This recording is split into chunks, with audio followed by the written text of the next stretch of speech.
Assalamualaikum and greetings to everyone. We are from the DBS 2D class, College Professional Mara Air Molek. My name is Muhammad Amir Adha bin Muhammad Yusof and my ID number is MDB2402036. Today, I will presenting question 1A, which is about price elasticity of demand, PED. Price elasticity of demand or PED is used to measure how much the quantity demanded of a product or service changes when there is a change in price. The formula to calculate PED is the change in quantity demanded divided by the change in price. In this case, we are given the following information. The price of hotel rooms increased by 12% and as a result, the quantity demanded decreased by 4%. Now, let's apply the formula. The percentage change in quantity demanded is -4 and the percentage change in price is 12%. So, PED equals to -4 divided by 12%, which equals to 0.33. Since 0.33 is less than 1, this means the demand for hotel rooms is inelastic. In the conclusion, when PED is less than 1, demand is considered inelastic, meaning that even though hotel price increase, the demand only slightly decrease. Consumers still book hotels despite the higher prices because hotel stays are often necessary, especially for business travelers and tourists. This also shows that hotels have some pricing power, meaning they can increase prices without losing too many customers. Next, I will present about question 1B. In the question 1B, it's asked about how household incomes affect the price elasticity of demand for tourism services. Firstly is government initiative. The government has increased salaries for civil servants. The minimum wage in the private sector is also being raised. Secondly is impact on tourism demand. When people have higher incomes, they are less sensitive to price change, meaning demand for tourism service become more inelastic. Thirdly is luxury versus necessity. For low-income household, tourism is considered a luxury, so their demand is more elastic. They might cut back on the travel if price go up. And for high-income household, tourism becomes a necessity, so demand is less elastic. They will still travel even if price increase. Lastly is market segmentation. Premium tourism, like luxury hotels, expensive travel experience are more elastic. And the budget tourism. Budget tourism like affordable hotels, low-cost travel are less elastic. In the conclusion, when household income increase, people are more willing to spend on travel even if price rise. This makes demand for tourism less elastic, meaning price change have less impact on the number of travelers. Hi, my name is Nur Khalisa Nismiti Muhammad Faizal. My ID number is MDB 2402056. Today I'm going to explain question number 2. Question number 2 is, suppose an 8% increase in household income result in a 12% increase in demand for luxury goods such as import cars. Question A. Calculate the income elasticity of demand for import car. Are import cars a necessity or a luxury good?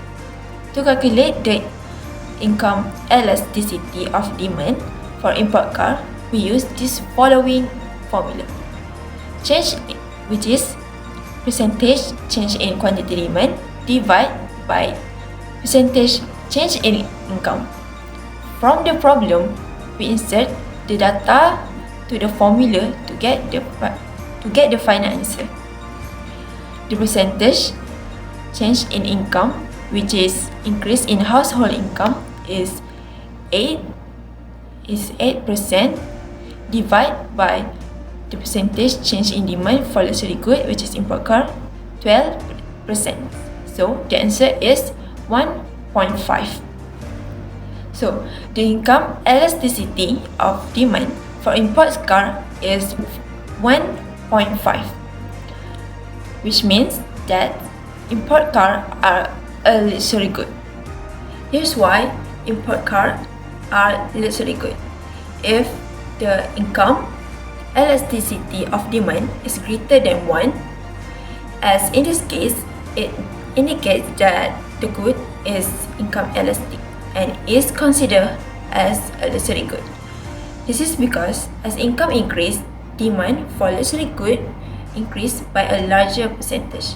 In contrast, if the income elasticity of demand were less than 1, it would indicate that the good is a necessity, as demand for necessity increase less proportionally with income. So, import cars are a luxury good.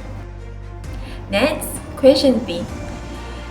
In what manner might the alteration in income levels addressed in the articles influence the demand for these goods? So, the articles mentions that Malaysian economy is expected to grow with an increase in government spending. This change in income levels can have significant impact on the demand for goods, particularly in the context of the income elasticity of demand.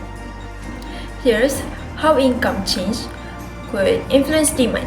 First, higher salaries for civil servants and increased minimum wages. As income level rise because of higher salaries and minimum wages increase, people have more stable income. This can lead to higher demand for goods and service, especially for those goods that consider as normal goods. For example, people may increase the consumption of luxury goods such as import cars as their income rise, which can be seen in sectors like service and manufacturing, as mentioned in the article. Next, impact on domestic demand. When people earn higher wages, they tend to spend more money on a variety of things, not just expensive items. This increase in spending boosts demand for goods and services, such as shopping, entertainment, and other everyday needs. As a result, businesses in this area grow and manufacturers produce more to keep up with the higher demand. Last but not least, trade and exports.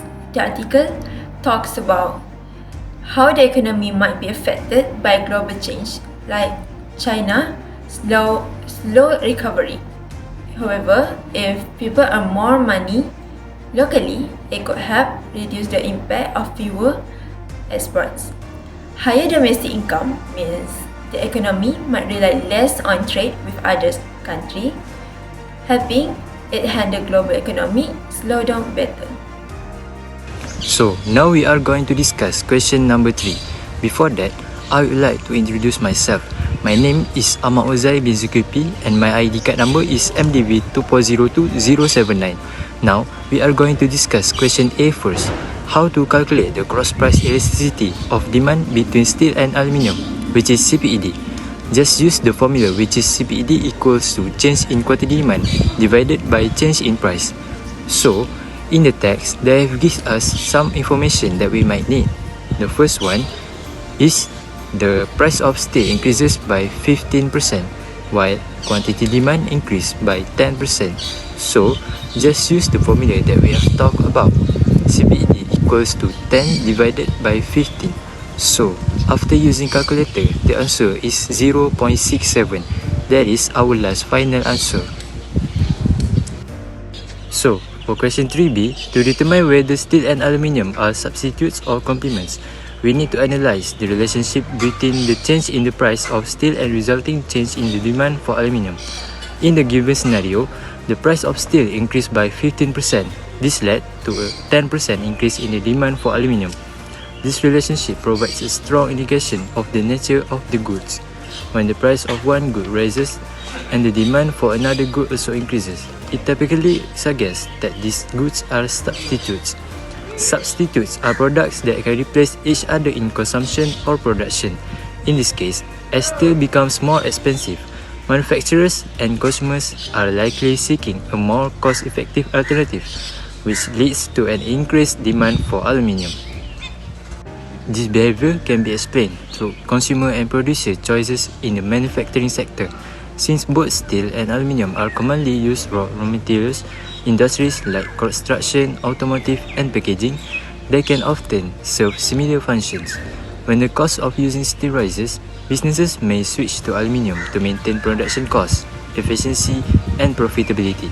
This substitution effect is a key characteristic of substitute goods.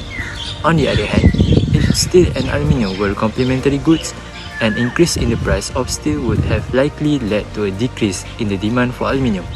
Complementary goods are typically used together, such as cars and fuel, meaning that the demand for one is directly linked to the other. However, this is not the case here.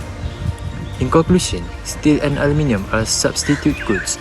The positive relationships between the price increase of steel and the demand increase for aluminium clearly indicates that as steel becomes more expensive, consumers and manufacturers shift their preferences toward aluminium, reinforcing their substitutability in the market. That's all from me. Now we are going to discuss in the next question, which is question 4. My name is Rohana binti Abdullah. My ID number is MDB2402124. I will explain question 4.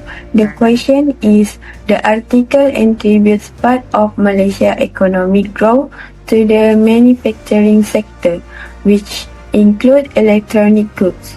However, the article also mentions challenges such as global uncertainties and supply constraints. Suppose the price of electronic goods increased by 12%, but the quantity supply increased by only 5%. For question A, calculate the price elasticity of supply for electronic goods. Is the supply elastic or inelastic? To calculate it, use this formula. Price inelasticity of supply. Percentage change in quantity supply per percentage change in price. Price increased 12%, quantity supply increased 5%. So price inelasticity of supply 5% per 12%.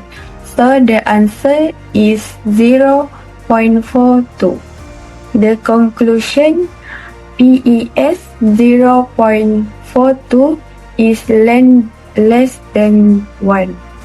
So that means supply is inelastic. Then supply did not increase much even though price went up. Companies could not increase production by much. For the next question, question B, discuss two factors based on the article that might contribute to the observed elasticity in the manufacturing sector. The answer is the first factor, global uncertainties, volatility in demand and supply. Malaysia is trade-reliant nation, meaning it depends heavily on export. A key issue in China's uneven recovery, which has caused a decline in Malaysia's export. If demand from China and other major markets is unpredictable, manufacturers might be hesitant to expand production. How this affect elasticity? If businesses are unsure about future demand, they avoid large investment in production. This means that even when prices rise, supply does not increase significantly, making it inelastic. For the second factor, government policies and regulation, the Malaysian government has planned to increase wages in the private sector. Higher wages can raise production costs, making it more expensive to expand supply. The government also has policies to cut fuel subsidies, which could increase transportation and operational costs for manufacture. How this affect elasticity? If production costs rise due to government policies, companies may struggle increase output. Even if prices rise, this contributes to the supply inelasticity. That's all for me. Thank you.